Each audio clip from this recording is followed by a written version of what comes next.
Well, I shot one the other day with my recurve, but I shot a bush. I'm not gonna help you with that, but usually they die in sight. I don't know if you could see because of the leaves in the phone how good it comes up, but you know, blood trails are unpredictable. But the deer's right there, but died right in sight. But look at the blood. You can't always get great blood trails, but with that Jumbo 3, we always do point-based cutting, planned mechanical cutting, 1 3/4 inch cut, super thick blades. Got the pass through, the deer's right there. But look at the blood. That comes up.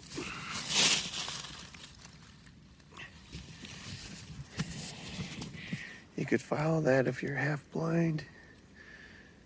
So it's a good day, as long as you don't shoot a bush. Don't do that. Just got kind of close to low light the other day, and with my recurve, I thought I had a clear shot, but I shot a bush. So, but today it got the actual deer. So, but look at that blood trail.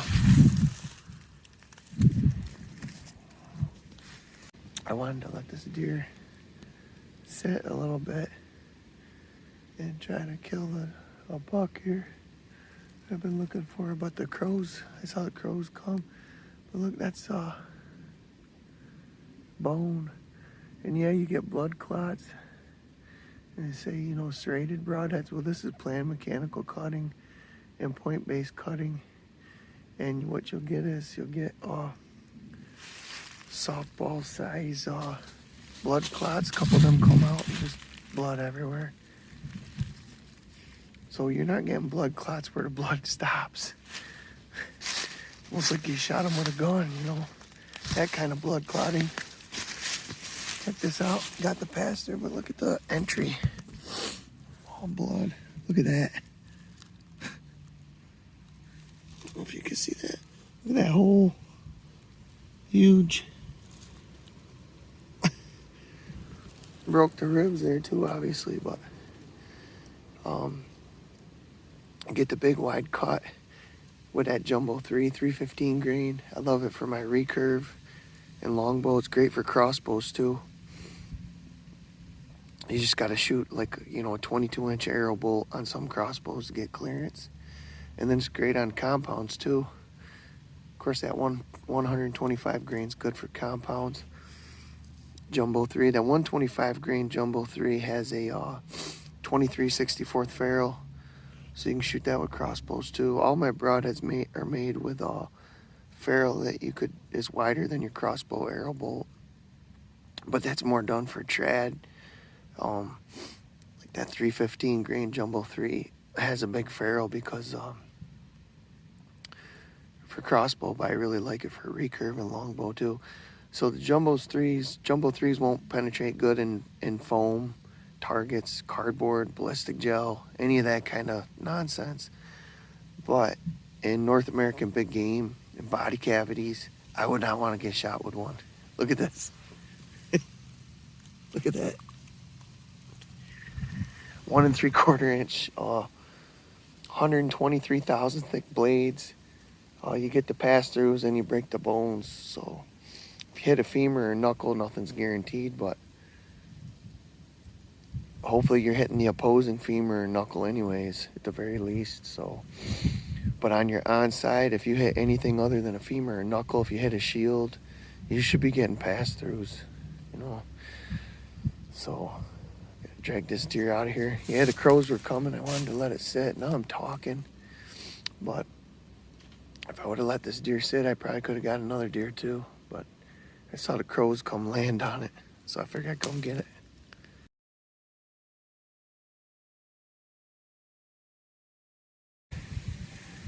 Okay, well, I brought her up here for a decoy, and she only went like 60 yards. You can see the blood from the tree stand. It just doesn't come out in video that good with the leaves, the color of the leaves, I don't think. But hopefully that come out with the blood. Of course, YouTube has X-rated stuff on there, but they ban you if you got blood or meat or food or anything like that with to do with God's creation, or deer, or getting your own meat. I don't know. It's probably a futile exercise bringing her up here and use it for a decoy because I'm whispering, and I don't know how the YouTubers whisper and still see deer. They obviously don't do that in Michigan or New York. Pennsylvania, there's no way. But I'll sit here a little while. A lot of people be worried about the meat. I'm not worried about the meat at all whatsoever. And we'll quarter her. I'll quarter her up tonight, or my kid will quarter her up. In no time, then we'll jar that deer and feel really blessed. But check out those Jumbo 3 Broadheads. If you want them to penetrate good in cardboard, foam, ballistic gel, they're not going to do that. But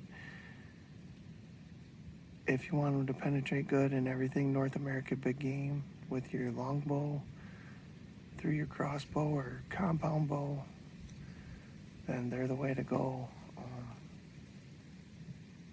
Put a lot of blood on the ground too. You can't always predict blood trails or control that, but to be honest, over the past 6 years, we've used Jumbo 3 prototypes in 100 grain, 125 grain, 315 grain. We even had a 200 grain for a while that we still have, but we hunted with it.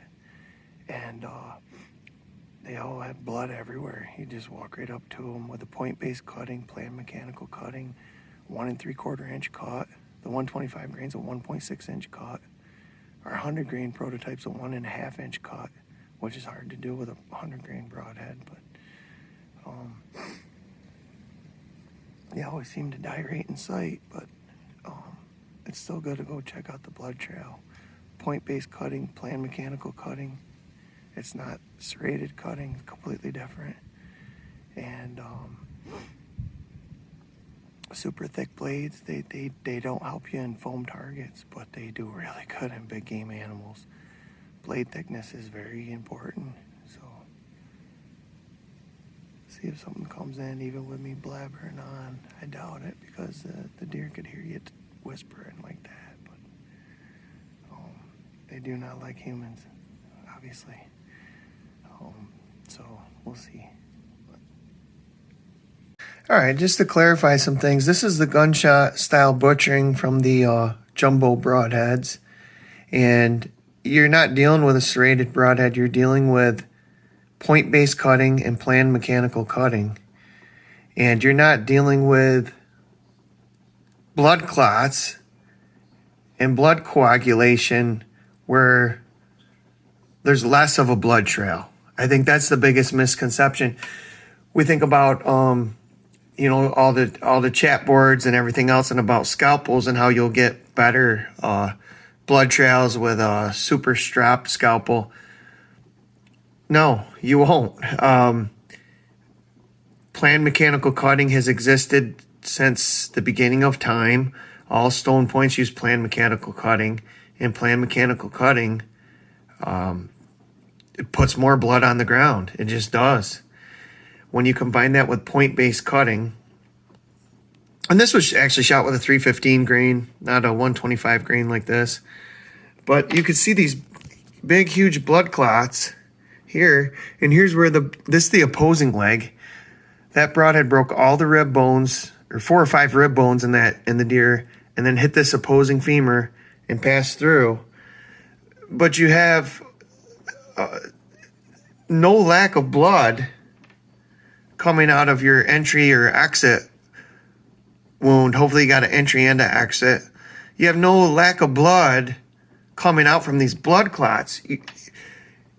You see baseball size or softball size blood clots coming out through the wound and out through to the other side until the animal expires.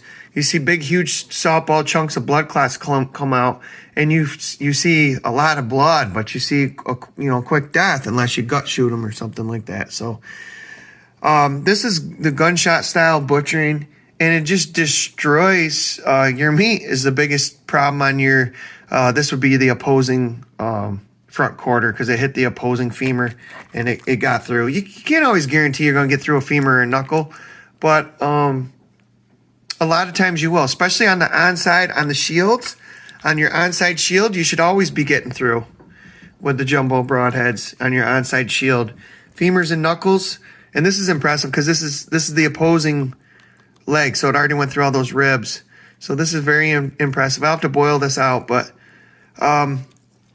it's just nice to have as much blood as you can and have the blood flowing out there for a short amount of time, because the animal should be falling over dead to harvest that animal in as humane way as possible.